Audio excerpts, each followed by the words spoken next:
La charrue avant les bœufs, un podcast proposé par Édouard Saury et Olivier Buchet. Et bienvenue dans le podcast La charrue avant les bœufs. Je suis Olivier Duchesne, enseignant-chercheur à l'ISARA. Je suis accompagné de Baptiste Gras, également enseignant-chercheur à l'ISARA. Bonjour Olivier. Et bonjour Baptiste. Alors aujourd'hui, c'est le deuxième épisode d'une émission sur l'agriculture numérique. On a eu 2 intervenants précédemment qui sont toujours là aujourd'hui. Avec eux, dans le premier épisode que je vous recommande fortement de l'écouter avant de nous écouter à nouveau sur ce deuxième épisode, ce sera beaucoup plus clair, mais on a dressé un petit peu un panorama vraiment très divers, très foisonnant. On a vu tous les outils numériques, en tout cas une grosse partie, qui sont mobilisés derrière le concept d'agriculture numérique ou d'agriculture de précision à l'intérieur de ce numérique. On a vu les acteurs qui étaient autour de ces outils. On a vu qu'éventuellement ils mobilisaient certains outils plus que d'autres. On s'est posé la question à quel point ces outils-là, ils étaient nouveaux, modernes, anciens, si vraiment c'était quelque chose de spécifique pour l'agriculture. On a bien vu que, évidemment, l'agriculture, elle est portée par cette société qui va vers de l'innovation numérique, de l'innovation technique et technologique. Et aujourd'hui, avec ce deuxième épisode, cette deuxième émission, on va se poser une question sur à quel point ces outils permettent d'améliorer et de pousser la transition agroécologique, c'est-à-dire de répondre aux défis que l'agriculture a en face d'elle pour enfin avoir quelque chose peut-être de plus durable.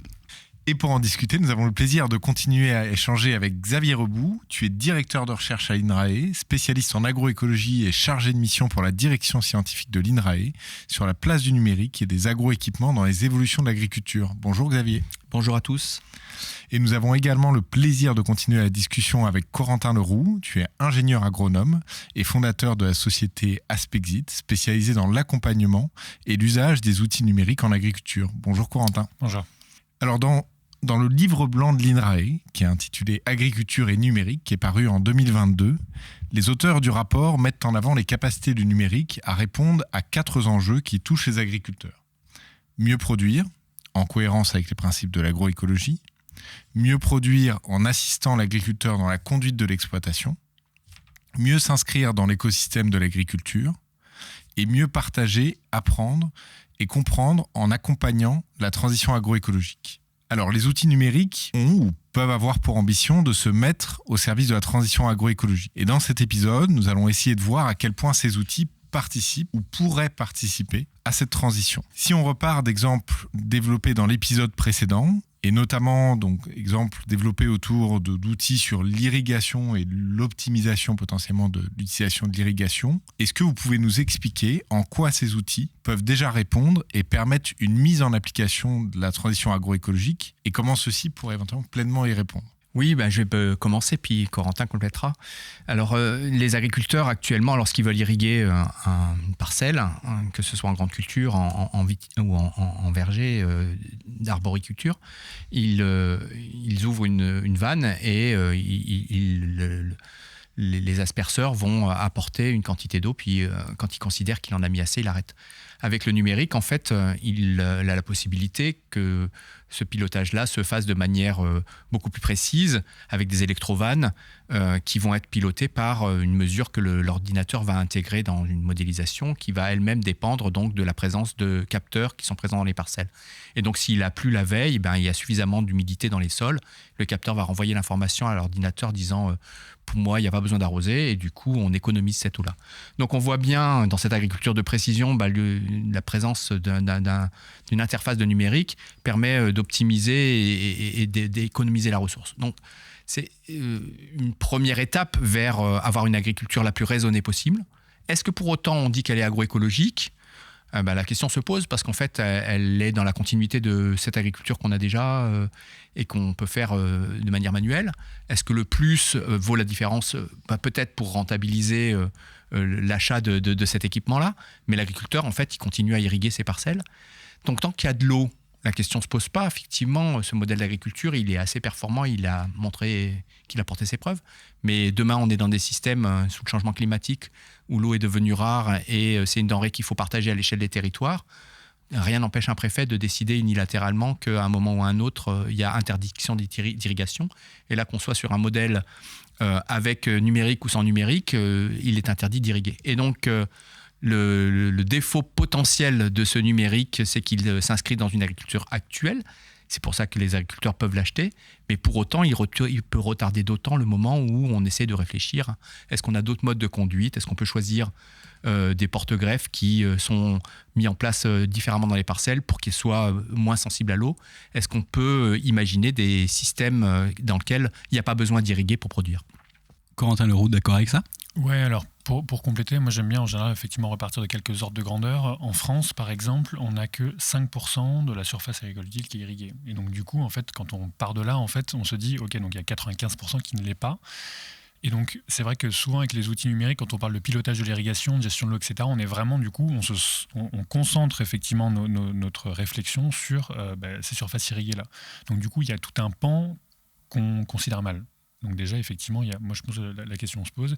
Et effectivement, par rapport à ce dont parlait Xavier sur, on va dire, la continuité d'itinéraires culturaux qui vont être très gourmands en eau, je trouve que effectivement, ça pose la question.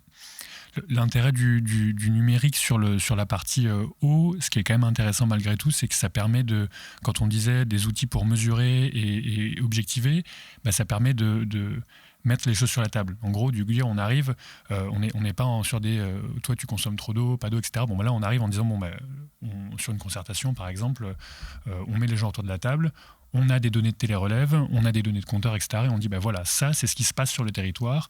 Comment est-ce qu'on travaille à la gouvernance, au partage de l'eau avec les données qu'on a ? Donc, du coup, le numérique, c'est quelque chose qui est complètement intéressant là-dedans. C'est-à-dire qu'en dehors de tout gain d'efficience, on a une plus-value déjà de rendre visible et d'avoir une image un peu plus claire de la situation actuelle. Bien sûr, ouais, le numérique là-dessus, pour, encore une fois, mesurer, estimer, quantifier, tout dépend, encore une fois, avec quelle optique on le fait. C'est-à-dire que si c'est de l'optique de contrôle, etc., c'est pas forcément terrible, effectivement, mais si c'est dans une optique de concertation, discussion, là, ça devient intéressant. Et quand on parle effectivement de dérèglement climatique, on a besoin de modélisation, on a besoin effectivement de comprendre effectivement quelle va être l'évolution du climat sur un territoire donné. Et du coup, il y a encore plein de territoires qui ont besoin de se faire des projections à 10, 15, 20 ans pour savoir ce qui va se passer concrètement. Et du coup, les outils numériques, la modélisation, elle permet de répondre à ça, quoi. Donc du coup, il faut effectivement un peu contrebalancer l'idée du numérique entre effectivement d'un côté une optimisation qui peut permettre de continuer un itinéraire agricole actuel. C'est comme de dire, quand on parlait dans le précédent épisode de pulvérisation, de dire en fait, si effectivement on réduit complètement l'utilisation d'un produit ou très peu, en fait on va continuer à le vendre quand même. Donc du coup, est-ce que c'est une bonne chose ou pas ? C'est la même chose pour l'eau. Mais derrière, il y a quand même du numérique pour apporter de l'information, modéliser, aider à la concertation, qui du coup il ne faut pas oublier non plus. Xavier Rebout là-dessus. Oui, sur l'agroécologie, je pense que ça vaut le coup qu'on revienne en fait, parce que derrière peut-être besoin d'un peu mettre une définition. On va dire qu'une conduite agroécologique, c'est une conduite où l'agriculture mobilise le plus possible de manière optimisée toutes les ressources disponibles localement et s'appuie sur le fonctionnement d'un agrosystème en mobilisant les ressources propres. Un système peut gérer sa propre fertilité, peut gérer et stocker de l'eau, peut apporter des régulations biologiques, peut couvrir un certain nombre de services écosystémiques, du stockage de carbone, de la purification de l'eau, des services de ce type-là. Donc tout ça, ça définit peut-être une agroécologie comme étant une agriculture qui est plus respectueuse de l'environnement, plus respectueuse de l'outil et qui est très sobre sur les ressources qu'on amène. On voit bien qu'en fait, sur la réflexion sur l'irrigation, si l'idée c'est qu'en fait une ressource en eau est disponible, mais qu'elle amène à ce que les gens continuent à maintenir les vergers aux endroits où il y a de l'eau, sans réfléchir à la possibilité que demain des vergers puissent être décalés à d'autres endroits avec le changement climatique et qu'il puisse y avoir une relocalisation de ces productions pour tirer profit du fait qu'il y a sans doute en France des endroits où demain les vergers pourront pousser sans qu'on les irrigue parce qu'actuellement il y a suffisamment d'eau pour couvrir ces besoins. On voit bien qu'aussi on n'a pas du tout optimisé le système et on n'a pas tiré profit des atouts que présente un certain nombre de territoires. Autrement dit, on a maintenu une forme d'artificialisation. On sait faire des pêchers à tel endroit, mais en utilisant un excès d'eau à un moment donné et ou en irriguant en mettant des drains pour éliminer l'eau à d'autres moments, quoi. Donc on est dans un système où jouer sur l'eau, c'est artificialiser les systèmes pour qu'ils soient ni trop humides ni trop secs. Ça fait une agriculture uniformisée. On a perdu énormément d'organismes qui vivaient dans des milieux plutôt secs ou dans des milieux très humides. Et ces systèmes-là, on ne les retrouvera pas demain si par hasard on ne réfléchit pas à la relocalisation des productions. D'accord. Est-ce qu'on a d'autres exemples comme ça très concrets pour être un peu les deux pieds dans le terrain d'un outil qui éventuellement a deux potentiels, soit il est au contraire dans le renforcement d'un système actuel ou au contraire s'il est utilisé différemment d'un coup il ouvre des perspectives un petit peu nouvelles pour le système. Est-ce que sur la fertilisation, est-ce que sur le robot de traite qu'on a évoqué précédemment, là il y a des choses à dire? Je sais pas si Corentin peut-être tu... Ouais, sur la fertilisation, effectivement, pour revenir un petit peu là-dessus, sur la fertilisation azotée, on a du coup actuellement une énorme diversité d'outils qui existent, que ce soit des outils de mesure, des outils de conseil, etc. Donc j'en parle beaucoup sur un de mes dossiers de blog. Et on a par exemple des modèles de bilan azoté assez classiques avec des équations des termes de l'équation du bilan, des entrées, des sorties, etc. On a des gens qui commencent à travailler sur des modèles beaucoup plus complexes. Donc là, on parle de pilotage intégral où du coup, on n'est pas du tout en train de travailler sur des doses prévisionnelles, sur des objectifs de rendement, mais on est vraiment en train de travailler sur de la dynamique temps réel de ce qui se passe sur la plante. Et donc ça, c'est agronomiquement pour moi très solide. Et donc ça, c'est très chouette. Par contre, du coup, effectivement, la question qui se pose, c'est de se dire vers quelle culture en fait on design ces outils et ces services. On est pour moi sur un peu ce qu'on pourrait appeler une sorte de fracture de précision entre on développe des services pour certaines cultures parce qu'on maîtrise, parce qu'on sait faire, et par contre, on en oublie certains autres. Alors du coup, je ne suis pas du tout en train de dire que ce qu'on a mis en place est simple, c'est-à-dire que d'un point de vue scientifique, technique, c'est extrêmement compliqué. Par exemple, des services comme FarmStar, qui est un peu du coup le service historique de pilotage de la fertilisation azotée par satellite. Alors, est-ce que tu peux juste expliquer FarmStar exactement ce que c'est? Du coup, c'est un service qui existe depuis 10-15 ans maintenant, je crois peut-être un peu plus, du coup, qui est développé à la fois par du coup un prestataire d'imagerie, du coup Airbus, et par un institut technique, Arvalis, et aussi Terrinovia maintenant, et du coup qui a l'objectif de dire on prend des images satellites, on fait tourner des modèles de transfert radiatif et derrière on est capable de construire des cartes de préconisation azotée, donc de dire à un agriculteur par exemple voilà, ça c'est la modulation d'apport d'azote que tu dois faire sur ta parcelle de blé par exemple. Et donc ça c'est des services qui, pour arriver à cette maturité-là, ont mis 10-15 ans à arriver. Donc c'est d'un point de vue complexité agronomique, opérationnelle, c'est quand même très compliqué. Par contre, du coup, le fait de dire est-ce que on veut continuer à aller sur des modèles hyper complexes comme ça, solides agronomiquement, mais que sur quelques cultures très spécifiques, moi, je trouve que ça pose question. Parce que dès qu'on veut commencer effectivement à faire des couverts plurispécifiques, à travailler sur d'autres espèces, du coup, les modèles sont plus étalonnés pareil. Il y a du coup, quand on utilise des modèles de transfert, du coup, on a plusieurs cultures et plus une seule, donc du coup, les réponses, on ne peut pas les analyser de la même façon. Les besoins en azote, on ne connaît pas forcément non plus. Et donc, du coup, ça devient un peu problématique si on veut engager, par exemple, une transition agroécologique. Tu as cité des couverts plurispécifiques, c'est clairement un des points clés aussi de l'agroécologie, remettre un peu de la diversité de cultures, mais pas que des cultures, des couverts, des haies, des arbres, voilà, un paysage en gros plus divers. Là, vous dites concrètement, les outils, ils arrivent avec des propositions, mais ils sont pas bien calibrés, les connaissances sont pas forcément très claires pour les utiliser correctement avec cette complexité végétale. Est-ce que d'une part c'est vrai, et est-ce qu'en face de ça, justement, ces outils, ils n'ont pas un rôle pour nous aider à acquérir des connaissances là-dessus? Qu'est-ce que vous en pensez? Donc vraiment l'outil au service là, d'une connaissance du monde écologique. Ouais, je suis d'accord, je pense que je vois bien deux niveaux ou deux pas de temps. Le premier pas de temps, c'est de savoir si le fait d'offrir une capacité à optimiser l'utilisation de la fertilisation suffit à la majorité des gens et du coup, elle pousse à aller dans ce système-là et du coup à ne pas en développer d'autres. Dans un deuxième temps, on peut dire non, on voit bien que ces technologies, maintenant qu'elles sont au point pour une culture, on a acquis un certain nombre de réflexes, de bases, de compétences, de connaissances que l'on peut essayer de mobiliser pour simuler mieux le comportement d'un mélange céréales légumineuses, un blé-pois, et demain, du coup, tirer profit du fait que le pois va fixer de l'azote et que dans le modèle, on est capable du coup de regarder quelle part de l'azote il est capable d'utiliser pour lui-même et ou de rendre dans la parcelle pour que éventuellement d'autres plantes présentes dans ce peuplement puissent en profiter. Mais du coup, c'est vrai que du coup, quand on veut améliorer un système, il faut le mesurer. Donc du coup, on a effectivement les outils numériques qui peuvent servir à ça, à essayer de comprendre toute la complexité qu'il y a. Donc, comme l'agroécologie, c'est une science de l'observation, du coup, si on a des outils pour observer, pour comprendre, c'est chouette. Effectivement, pourquoi pas. Le seul truc, c'est que, pour moi, encore une fois, on manque quand même de connaissances très forte d'un point de vue agronomie, écophysiologie. En fait, il y a plein de choses qu'on ne sait pas, quoi.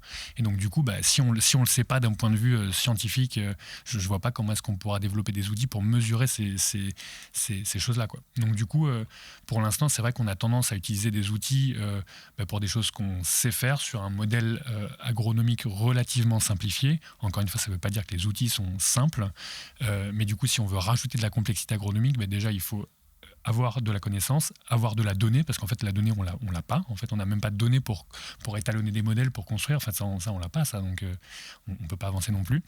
Et derrière, du coup, utiliser ces outils pour aller plus loin. Après, je pense qu'en fait, la question, elle est effectivement de savoir si c'est le numérique qui est le facteur limitant pour développer des couverts végétaux interspécifiques. Il me semble qu'il y a d'autres éléments dont on a besoin. Il faut absolument s'assurer qu'on a les bonnes variétés qui sont chacune sélectionnées pour bien fonctionner en peuplement plurispécifique et donc qui montrent une aptitude à fonctionner en mélange, en association. Et donc, le numérique ne sauvera pas ça. Enfin, c'est très complémentaire potentiel, mais l'effort, il est sans doute beaucoup plus sur le choix variétal, parce qu'on n'a pas commencé à travailler sur des peuplements plurispécifiques dans l'idée de les généraliser pour l'ensemble des agriculteurs. Et là, on voit donc en termes d'outils, ce que vous montrez, pour moi, une des choses fortes là, que vous portez, c'est qu'il y a pas, les outils ne sont pas en soi agroécologiques ou pas, mais que c'est aussi très dépendant de l'utilisation et de la manière dont on les mobilise. Vous identifiez clairement ce verrou en termes de connaissances qui ne permet pas forcément de développer des outils qui répondent à un certain nombre d'enjeux de la transition agroécologique, dont la diversité, notamment au niveau végétal. Juste peut-être un tout petit détour au niveau de la manière dont ces outils sont développés aujourd'hui en termes d'acteurs. On l'a peu évoqué pour l'instant. Est-ce que ça, c'est aussi un des verrous pour avoir des outils au service de la transition agroécologique, c'est-à-dire la manière dont ces outils sont aujourd'hui développés et par qui ils sont développés ou pas du tout et c'est...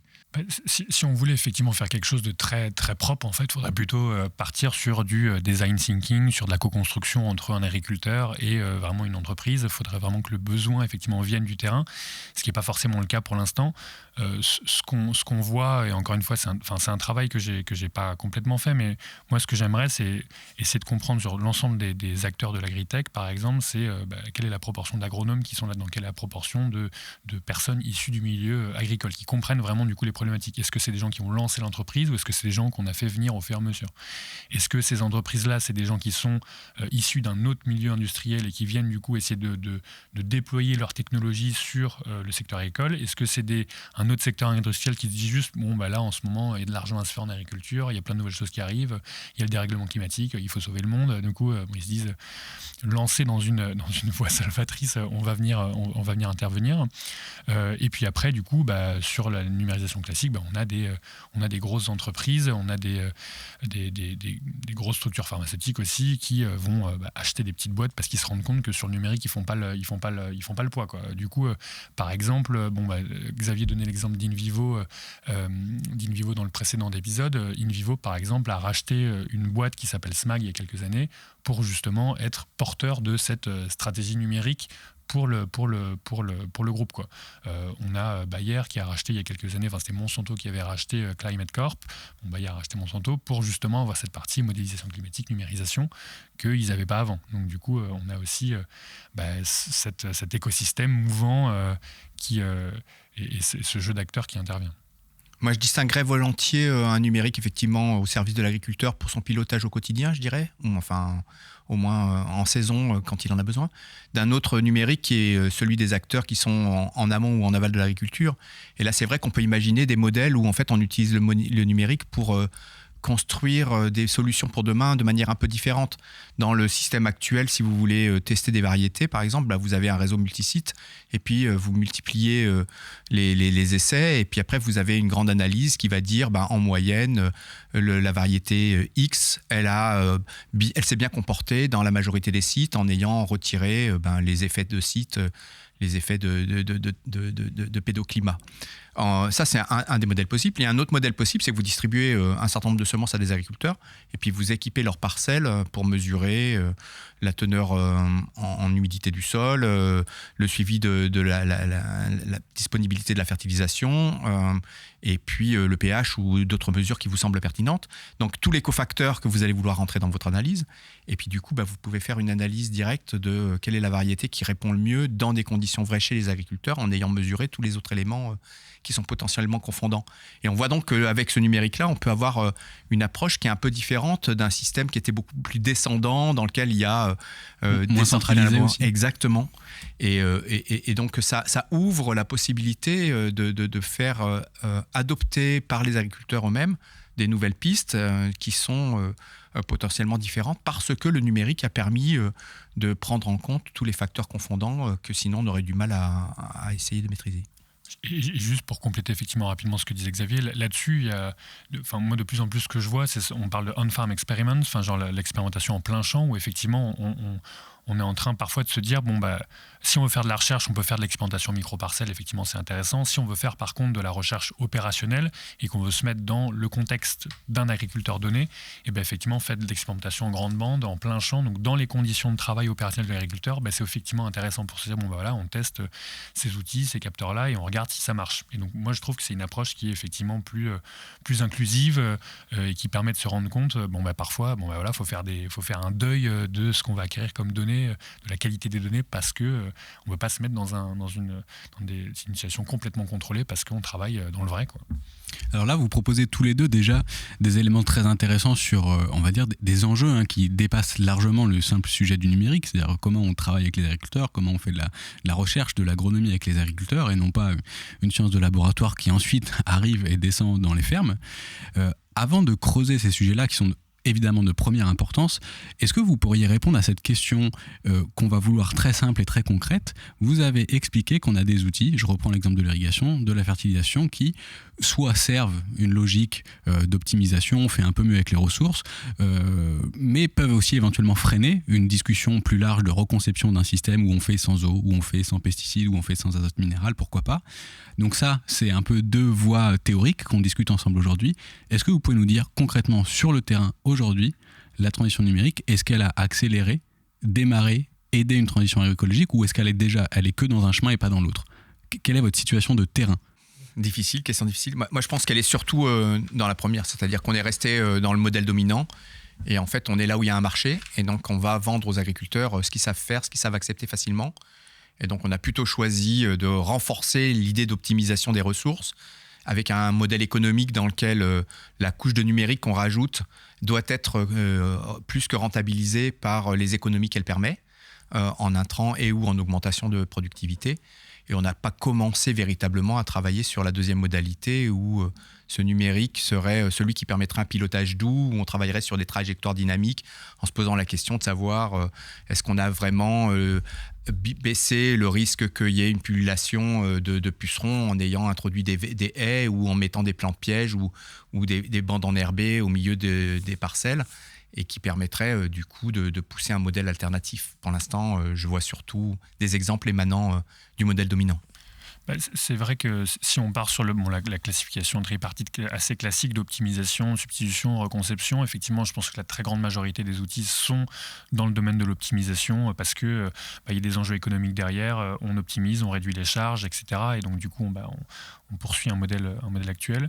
On a quand même des choses qui arrivent sur la partie substitution, puisque on parlait de bio, on parlait effectivement, il y a des contraintes de réduction d'utilisation de produits chimiques. On a par exemple tout un tas de robots qui se développent sur du désherbage mécanique, et c'est même peut-être la grande majorité. Et donc du coup, on a effectivement cette approche un peu substitution. Par contre, quand on parle effectivement de reconception, là, c'est effectivement quelque chose qui n'est pas complètement évident. Après, le fait de dire est-ce que le numérique peut aider ou pas, alors on peut en reparler et tout, mais c'est vrai que c'est pas forcément évident de dire est-ce que le numérique peut aider à construire des itinéraires ou à accompagner des itinéraires dont on ne sait même pas s'ils existent vraiment, qu'on n'a même pas encore vraiment inventé, etc. En gros, on est en train d'essayer de dire est-ce que le numérique va conduire de nouvelles voies à l'écologisation. Déjà, est-ce qu'il bloque ces voies ou pas? Ça, on peut en discuter. Mais est-ce qu'il permet d'ouvrir de nouvelles voies qu'on connaît finalement peut-être même pas en agroécologie? C'est une question difficile à poser aussi au numérique, quoi. Une réaction de Xavier là-dessus. Oui, juste je pense en y réfléchissant, j'ai un exemple où je me dis qu'il y a quand même un numérique qui peut servir cette deuxième voie de l'agroécologie. Et je pense à la question de l'ajout d'une couche de numérique sur les ruches. On a des ruches connectées, on a des ruches dans lesquelles on est capable de suivre les entrées et les sorties des butineuses, dans lesquelles on est capable de suivre en continu l'évolution de la mielée. Et donc, on voit bien qu'à ce moment-là, en fait, la ruche, c'est évidemment un endroit où on produit du miel et de la cire et autres productions de propolis et autres.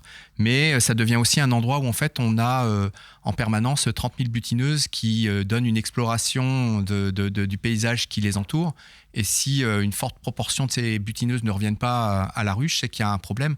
Et donc, ça devient une sentinelle de l'environnement.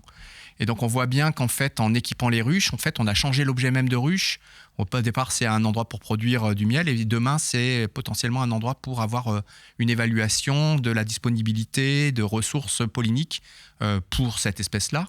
Mais du coup, dont on peut se servir pour donner une qualité de l'environnement, évaluer la performance des haies, éventuellement, du coup, aussi faire du suivi de sites industriels et s'assurer qu'il n'y a pas d'accident majeur. Donc, on voit bien que le numérique, là, peut servir à mesurer et rendre visible des dimensions qui s'intéressent directement à l'environnement, qui initialement ne sont pas directement marchandes. Pour compléter sur cette idée d'apiculture, effectivement, moi, j'avais travaillé un peu sur le sujet avec des gens effectivement qui étaient très orientés sur sentinelle de l'environnement, biosurveillance, d'autres qui me disaient ouais, on est plutôt sur la surveillance du bio, donc en gros, c'était un peu une boutade, une critique à ce sujet-là. Et effectivement, on a par exemple des compteurs d'abeilles qu'on commence à voir arriver, du coup, à mettre à l'entrée d'une ruche ou à la sortie, et du coup, on compte les entrées-sorties. Et effectivement, comme dit Xavier, si on a un amont qui rentre, c'est qu'il s'est passé quelque chose.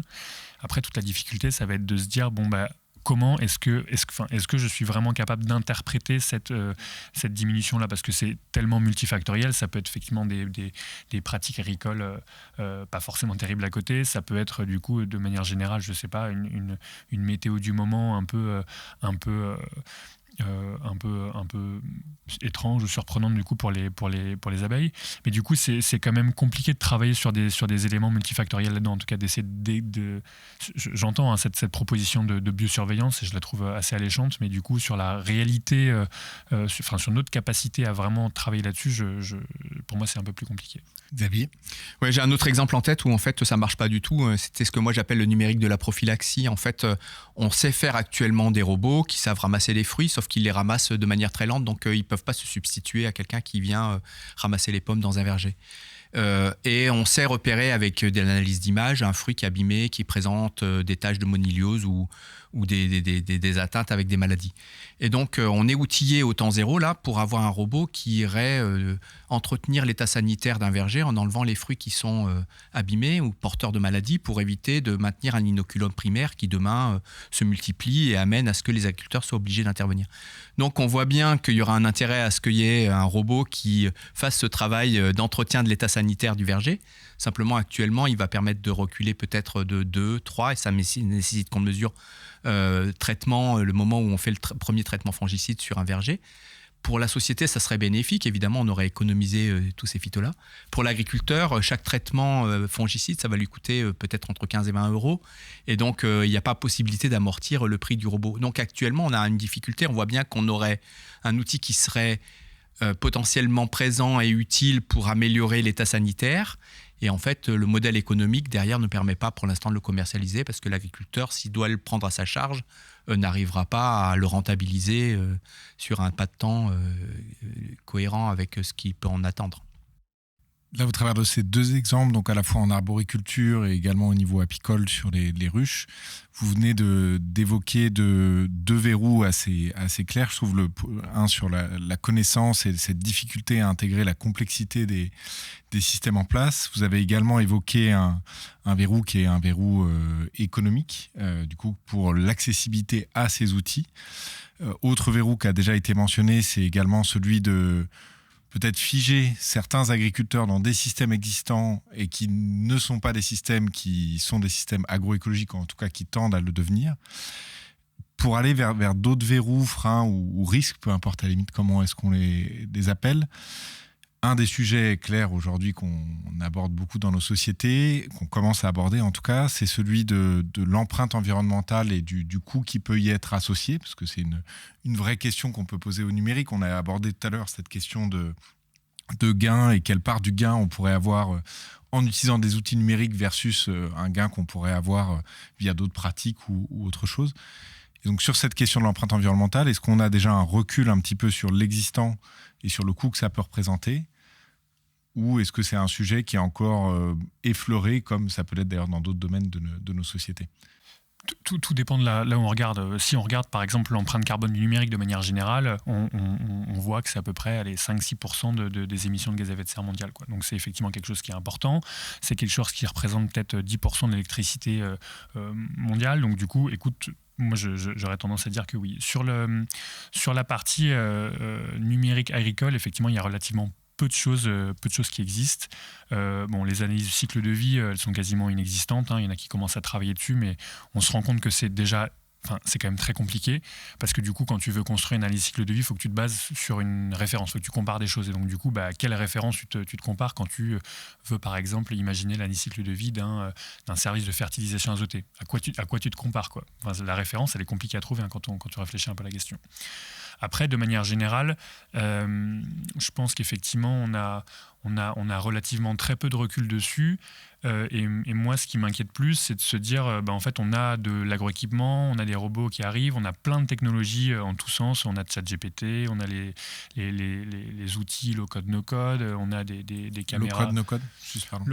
En gros, c'est des outils qui commencent à arriver même dans le grand public pour effectivement, en tant que non-développeur, être capable de développer une application métier, un service web, un peu ce qu'on veut, sans des compétences de développeur. Donc, c'est des outils un peu très rapidement prenables en main, quoi. Et donc tout ça, ça veut dire que derrière, je donnais cet exemple parce que si on met ces outils-là dans les mains de tout le monde, on va avoir des effets rebonds assez importants avec beaucoup de gens qui vont commencer à les utiliser et donc l'empreinte énergétique de ce numérique-là, elle n'est pas du tout négligeable. Mais sur l'agroéquipement actuel, en fait, on a tendance à sous-estimer son empreinte. C'est-à-dire qu'on voit l'agroéquipement, les machines comme de la ferraille, alors qu'on se rend bien compte que c'est clairement plus le cas. On a des consoles, de l'électronique, on a des robots, des caméras embarquées, de l'intelligence. Enfin, en tout cas, il y a tout un tas de choses qui sont présentes sur l'exploitation et qui sont effectivement pas mesurées. Toute la question, c'est de savoir, effectivement, cette empreinte environnementale là en agriculture, est-ce qu'elle a du poids versus l'empreinte environnementale du numérique grand public ? Quand on a des gens qui vont regarder des vidéos de petits chats en 2K ou en 4K dans le bus, je veux dire, ça prend...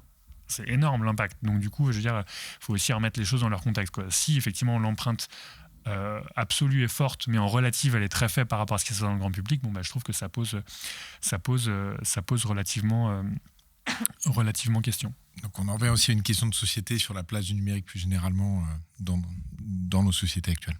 Oui, moi je trouve que fait, Corentin pose la bonne question, c'est effectivement quelle est la part de l'agriculture dans les dépenses d'informatique, de numérique et de données connectées. Alors, une des difficultés de l'agriculture, c'est que comme ils travaillent sur des grandes surfaces, effectivement, potentiellement, il faut connecter énormément de capteurs pour avoir une information, ne serait-ce que avec une seule mesure par chaque parcelle, on voit bien que rapidement, on multiplie énormément le nombre de capteurs qu'il faut. Alors en plus, je pense qu'il y avait des difficultés pour assurer la couverture Internet, par exemple, du territoire. Et j'ai en tête une discussion sur la communauté européenne pour savoir quel montant il consacrait pour essayer de réduire les zones blanches. Et donc, il y a 2 ans, c'était encore 600 millions d'euros qui étaient dépensés pour essayer de diminuer les zones blanches. Et ça ouvre sur des initiatives qui montrent qu'on n'a sans doute pas du tout encore vraiment intégré la dimension de diminution de l'impact du numérique. Et je pense à 2 initiatives françaises que j'aime bien, c'est que autant on a une réflexion sur est-ce qu'on va de la 3G à la 4G à la 5G, on peut avoir une discussion dans l'autre sens, et les Français sont plutôt leaders sur ce système-là, avec 2 entreprises qui s'étaient positionnées, qui sont Sigfox et LoRa, sur des réseaux bas débit. Et l'idée là, c'était qu'en fait, tous les équipements qui seraient connectés sur ces réseaux-là, en fait, enverraient au maximum une donnée toutes les 10 minutes. Et ça nécessite derrière qu'en fait, la donnée qui soit envoyée, ça soit une donnée synthétique. Ça peut être la moyenne d'une prise de mesure sur un certain nombre de points réguliers. Ça peut être aussi l'issue d'un calcul avec un algorithme. Et donc, derrière, il y a toutes les pistes de savoir si on met une puce de réflexion intelligente derrière chaque capteur pour extraire l'information, la seule qui soit vraiment pertinente, et que c'est la seule qu'on envoie. Donc, il y a une grosse réflexion sur la part du numérique qui est dépendante en fait, du réseau de diffusion et de collecte de ces informations. Et là, on est sans doute qu'au début de ces réflexions-là. Juste pour revenir sur ce sujet-là, sur le sujet de l'Internet des objets, on en parle effectivement Xavier. Effectivement, c'est les entreprises Sigfox et Laura. Alors, pour la petite histoire, Sigfox est en redressement judiciaire il n'y a pas si longtemps que ça. Mais du coup, il y a quand même plein de nouveaux standards de communication qui existent pour les outils IoT et pour certains utilisables en agriculture. Donc, il y a déjà plein de choses qui existent. Et en fait, l'agriculture, derrière, elle suit un peu. Mais sur la domotique qu'on a en grand public, c'est juste énorme ce qui se passe. Quand je dis pas qu'énorme, dans le sens c'est bien ou c'est pas bien, mais il y a plein de trucs qui se passent, quoi. Donc du coup, il faut y faire un peu attention. Et puis les zones blanches, effectivement, ça pose question. On a quand même pas mal encore d'endroits où, dans les parcelles agricoles, finalement, il n'y a pas tant de connectivité que ça, quoi. Et puis j'insiste sur le fait que les zones blanches, la définition de zone blanche, c'est des zones blanches où en fait, c'est par rapport pas par rapport au pourcentage de territoire, mais c'est par rapport au pourcentage de personnes couvertes. C'est-à-dire que du coup, si on avait 99% de couverture, c'est que 99% des personnes, oui, sont couvertes. Mais du coup, on a des territoires où effectivement on a des zones blanches. Et dans le contexte agricole, ça pose question si on n'a pas de connectivité dans la parcelle et qu'on veut mettre en place des capteurs un peu en tout genre. Ouais.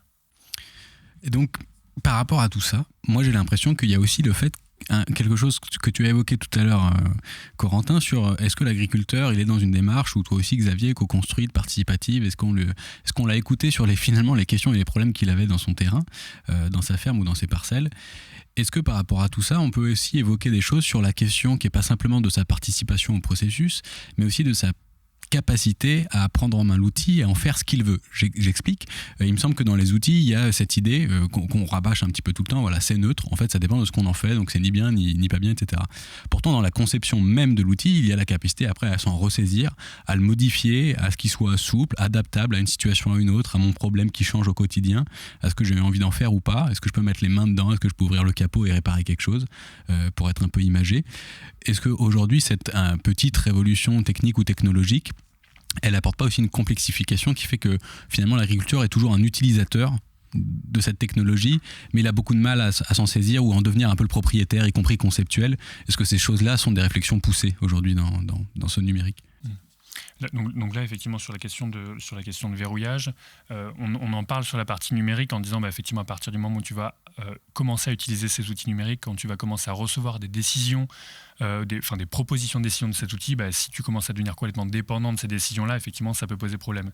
Mais pour moi, ces questions de verrouillage, elles n'ont pas été créées au numérique. C'est-à-dire que pour moi, c'est un verrouillage c'est une sorte de tapis roulant de verrouillage qui existe depuis très longtemps avec effectivement le machinisme, la chimie verte, etc. Enfin, c'est pas un nouveau verrouillage, c'est juste une sorte de continuité. Donc c'est pour ça qu'effectivement, il y a pas mal de structures comme l'atelier Paysan Haute qui en appellent à effectivement à une reprise en main de ces outils. On voit des choses effectivement qui existent avec des outils qui sont proposés en développement en open source ou en développant du prototypage rapide avec des agriculteurs pour qu'eux développent leurs propres outils.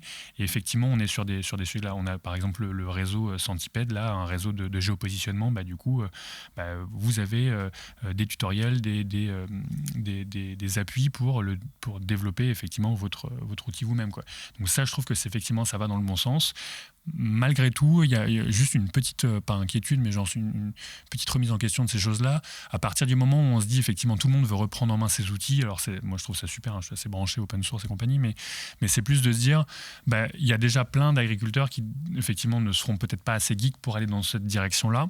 Et donc par exemple, moi je donnais l'exemple de l'apiculture, quand j'ai travaillé dessus, moi j'ai des gens qui m'ont dit, mais en fait on ferme notre boîte, parce que du coup en fait il y a trop de gens qui essayent de prototyper, qui veulent faire un truc dans leur coin, un peu bateau, etc. Et donc du coup, à quel moment on passe de l'industrialisation à du bidouillage, quoi.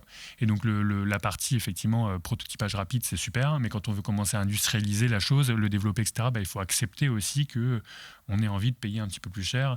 Après, il faut faire attention effectivement à propriété, gouvernance des données, mais du coup, c'était juste pour soulever un peu cette question-là aussi. Oui, moi je vois une vraie difficulté potentielle, c'est qu'effectivement on demande à l'agriculteur de se retrouver comme être un super technicien capable de réparer ou de comprendre l'informatique, et ça, c'est une nouvelle compétence qu'on lui demande. Donc de fait, on a un peu accru sa dépendance et potentiellement fragilisé son système. Après, j'ai un exemple concret qui me vient en tête en écoutant ça, c'est à un autre niveau. Imaginons que vous alliez dans un champ, puis vous détectez une maladie, vous avez une forme d'expertise, et puis vous dites ouais, je pense que c'est ça, puis ça c'est pas très grave, j'ai l'habitude.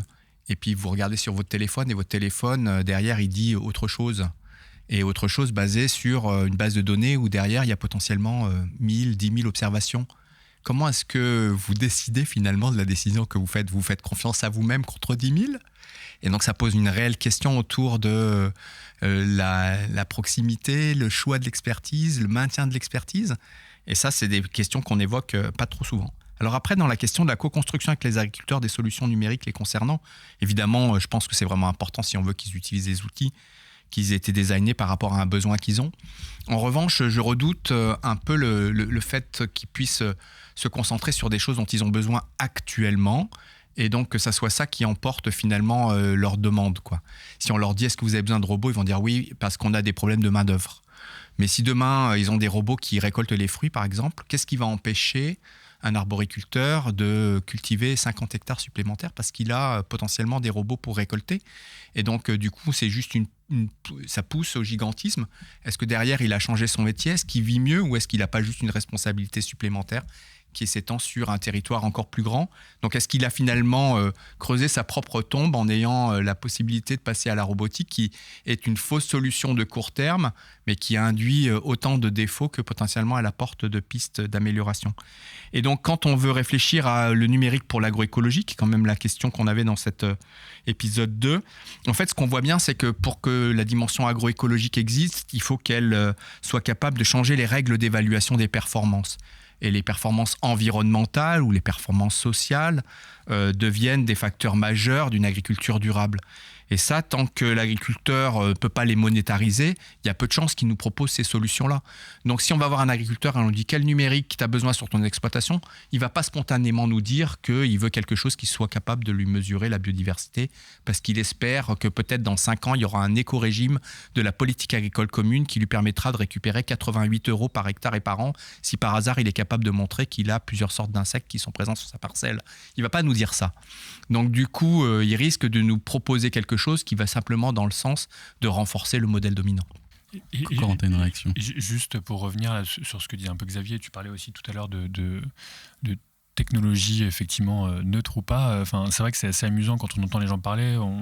Souvent, quand les gens parlent de numérique en agriculture, ils vont parler effectivement d'outils. Donc oui, c'est un outil au service des agriculteurs, etc. Mais en fait, en considérant que la technologie est neutre, c'est pas vrai. La technologie n'est pas neutre. En fait, elle est issue de construction, de plein de valeurs qui ont été mises en place aussi dans les outils. Et ça, faut pas l'oublier, d'un contexte social, d'un contexte politique. Si on reparle par exemple de l'exemple de la fertilisation azotée tout à l'heure, en fait, avant d'arriver effectivement à une carte azotée, il faut avoir un capteur, donc qui a développé le capteur, qui a développé les modèles pour transformer la donnée du capteur en carte de préconisation azotée. Mais en fait, dans le modèle de préconisation azotée, il y a une façon de penser à la fertilisation, quoi. Et donc du coup, c'est pour ça que quand on compare des cartes de fertilisation de différents prestataires, on n'a pas la même chose, tout simplement, et parfois pas la même chose, et parfois on a même des inversions complètes, parce que du coup, les gens n'ont pas la même façon de raisonner la fertilisation. Il y en a d'autres qui vont dire, effectivement, si il y a un manque, il faut que j'en mette beaucoup, d'autres au contraire qui vont dire, non, il ne faut pas que je pousse trop dans cet endroit-là. Et donc du coup, en fait, la technologie là-dedans, elle est pas neutre du tout, donc ça fait le lien avec ce dont on parlait tout à l'heure. Donc il y a des questions de verrouillage, il y a des questions de transparence, je pense, qui sont importantes. Et du coup, le numérique, pour moi, si on est transparent sur les données d'entrée qu'on utilise dans un outil, les modèles, comment est-ce qu'ils ont été construits, quelle littérature, etc., du coup, au moins, on est plus transparent sur comment est-ce que derrière la décision est prise, et on peut, en toute connaissance de cause, accepter ou ne pas accepter cette décision. Et donc, on le voit, les verrous sont une fois de plus assez multiples et à différents niveaux. Si on se projette maintenant sur un petit peu qu'est-ce qui pourrait exister demain, est-ce que vous auriez l'un et l'autre, peut-être un exemple chacun à développer ou quelque chose sur lequel vous souhaiteriez revenir pour se projeter un petit peu sur justement ces outils qui pourraient être au service de la transition agroécologique? On a vu que certains peuvent l'être partiellement aujourd'hui sur certains aspects, mais globalement, l'image semble quand même pour le moment assez peu satisfaisante par rapport à ces outils au service de la transition agroécologique. Si on se projette donc là, on va dire dans quelques années, dans 5-10 ans, est-ce que vous auriez des exemples inspirants? Et ça peut être des exemples d'outils ou des exemples, comme tu le mentionnais Xavier, de nouvelles façons de régler, d'évaluer une performance, de construire un système. Toutes les options sont bonnes à prendre. Je pourrais effectivement commencer par un exemple en reprenant effectivement un peu moi ce que j'avais fait en thèse et en le poussant un petit peu, parce que j'avais effectivement lu des choses aussi intéressantes. Moi, je travaillais sur des capteurs de rendement embarqués sur des moissonneuses-batteuses. Donc l'idée, c'est de dire, on a un capteur qui mesure en temps réel sur, par exemple, une parcelle de céréales, combien est-ce que j'ai produit. Donc du coup, cette information massique, volumique, effectivement, je peux la transformer en information de rendement. Donc je peux dire, j'ai des zones de production où j'ai produit plus, où j'ai produit moins, etc. Donc ça, c'est une information de rendement qui est intéressante sur une année donnée. Si je me dis, sur 5-10 ans, tous les ans, effectivement, je passe avec ma moissonneuse et je récolte cette information de rendement. Donc du coup, j'ai une information pluriannuelle, donc ça commence à être intéressant, c'est-à-dire que j'ai une information qui est à la fois spatiale et temporelle, et à partir de cette information de rendement, puisque je sais du coup ma culture, combien elle est vendue, etc., je peux construire des cartes de chiffre d'affaires. Je peux construire ensuite des cartes de résultats nets, marge brute, marge nette sur ma parcelle en fonction de tout ce que j'ai fait comme intervention. Et donc du coup, je peux me rendre compte, par exemple, cette parcelle-là ou cette zone de parcelle-là, elle n'est pas forcément rentable économiquement. Et donc du coup, je vais dire, j'arrête de produire là-dessus et je produit différemment. Du coup, je mets en place des actions de biodiversité, pratiques agroécologiques diverses, effectivement, et donc du coup, j'accepte de ne plus produire sur cette zone-là. Et du coup, si on combine ça derrière aussi, je me dis, moi, des cartes de sol qu'on peut obtenir par des capteurs de conductivité ou autres, on pourrait dire, en fonction de la variabilité des zones de sol que j'observe, je vais me dire, je vais mettre des cultures différentes, je vais mettre une densité de semis, une profondeur de semis différente, je vais faire un travail de sol modulé aussi. Donc j'apporte, en fait, je combine un petit peu cette modulation intraparcellaire à des pratiques agroécologiques et je rends compte d'une réalité économique derrière parce que je la mesure avec ces capteurs-là. Donc je prends l'exemple de ma thèse parce qu'on avait essayé effectivement de pousser un peu ça, mais je trouve ça intéressant de dire j'utilise pas juste mon capteur de rendement pour mesurer effectivement une production, gagner de l'argent, etc., mais plus me dire, ok, derrière, j'observe quelque chose, j'ai un constat de la réalité économique de mon exploitation. Qu'est-ce que j'en fais? Et je mets en place, je peux complètement arrêter de produire sur une partie de mes parcelles qui n'est pas rentable parce que ça n'a pas de sens, quoi. Et potentiellement, parce que par rapport à ce que disait Xavier, je peux avoir des primes ou des certifications qui m'accompagnent ou qui poussent ce système que je suis en train de mettre en place. Et sur notre manière aussi d'évaluer l'activité, des sorties de l'activité agricole, du coup, dans ce cas-là. Oui, bien sûr. Moi, j'aurais en tête peut-être deux choses. La première, effectivement, quelque chose qui est très proche de ce qu'on fait déjà et qui pourrait être amélioré. C'est ce qui relève de l'utilisation des solutions de biocontrôle et notamment dans la lutte contre des ravageurs insectes. On utilise la confusion sexuelle. Et donc, actuellement, on dépose des petits sachets qui émettent des phéromones qui vont, du coup, générer des signaux olfactifs que les insectes vont utiliser pour trouver un partenaire ou une plante hôte. Et donc, on peut manipuler le paysage olfactif et le brouiller pour que les insectes trouvent ni leur partenaire ni la plante hôte sur laquelle ils sont susceptibles de pondre. Et donc ces solutions-là permettent d'éviter des traitements insecticides. Et c'est une réalité, notamment en viticulture. En fait, on voit bien que la mobilisation des phéromones, quand même, il faut fabriquer des molécules qui sont relativement chères et qu'on n'a pas besoin forcément de mettre partout dans la parcelle. Si on les couple à des diffuseurs et à des systèmes d'observation, en fait, on peut tout à fait allumer les diffuseurs au moment opportun qui permettent qu'il y ait juste ce signal olfactif lorsqu'il y a vraiment un insecte à attirer. Et là, on a potentiellement la capacité à rendre beaucoup plus efficaces les solutions de biocontrôle et à ce qu'elles puissent être généralisées sur d'autres formes d'agriculture où actuellement elles sont difficilement envisageables, notamment en grande culture où il y a des surfaces énormes. Donc ça, c'est une des pistes possibles. L'autre piste qui me vient en tête, c'est que si on fait de l'agroécologie, on espère qu'il y a en place des régulations naturelles qui se font. Ça veut dire qu'en fait, dans les territoires agricoles, il y a en permanence ce que l'agriculteur essaye de faire. Et puis il y a tout un tas d'organismes qui doivent être présents, des colamboles qui vont entrer de la matière organique dans les sols, des insectes qui vont assurer de manière régulière le contrôle de ravageurs parce que c'est des prédateurs et donc c'est des auxiliaires pour nous. Tous ces organismes-là, ils sont présents dans l'environnement, mais ce qui est important, c'est qu'on voit s'ils sont à l'aise, s'ils y trouvent le gîte et le couvert. Et donc, mon rêve, et ça pour l'instant ça n'existe pas vraiment, c'est qu'on puisse faire un biomonitoring qui permette de savoir comment la frange des espèces naturelles qui occupent les terres agricoles considère ces terres agricoles et est-ce qu'elle les trouve accueillantes ou pas. Alors on a fait des capteurs qui sont de plus en plus miniaturisés, qu'on peut mettre sur des grands mammifères pour les suivre, sur des manchots pour aller voir jusqu'à quelle profondeur ils descendent pour aller chasser. Pour l'instant, dès qu'on arrive dans les terrains agricoles, paf, il n'y a plus rien. Or, on a besoin d'avoir une idée de la capacité d'accueil des environnements. Est-ce que une terre labourée de 5 mètres, est-ce que c'est une mer infranchissable pour un crapaud qui doit aller de l'autre côté pour retrouver sa mare, pour y pondre au printemps? Ces choses-là, finalement, sont relativement peu étayées. Et puis, je rêve d'une miniaturisation où on serait capable d'avoir des microcapteurs à l'intérieur des vers de terre, par exemple. Et si tout à coup, tous les microcapteurs montraient que les vers de terre vont se mettre en profondeur, on aurait sans doute des sources d'informations en disant « Tiens, mince, il y a un dysfonctionnement de l'écosystème ou quelque chose qu'on ne maîtrisait pas, qu'on ne connaît pas et dont on va avoir besoin de se saisir pour pouvoir avoir une meilleure interprétation de qu'est-ce qui est favorable au déroulement normal d'un fonctionnement de l'écosystème. » Et donc, dans cette agroécologie, il y a une partie écologie qui, pour l'instant, est relativement pauvre et qui nécessitera d'être approfondie pour qu'on puisse vraiment s'en saisir. Je crois que ce serait vraiment super que le numérique nous aide à faire ça. Et alors, on va arriver vers la fin de cette émission. Évidemment, les sujets sont incroyablement vastes. Merci à vous deux pour ces partages.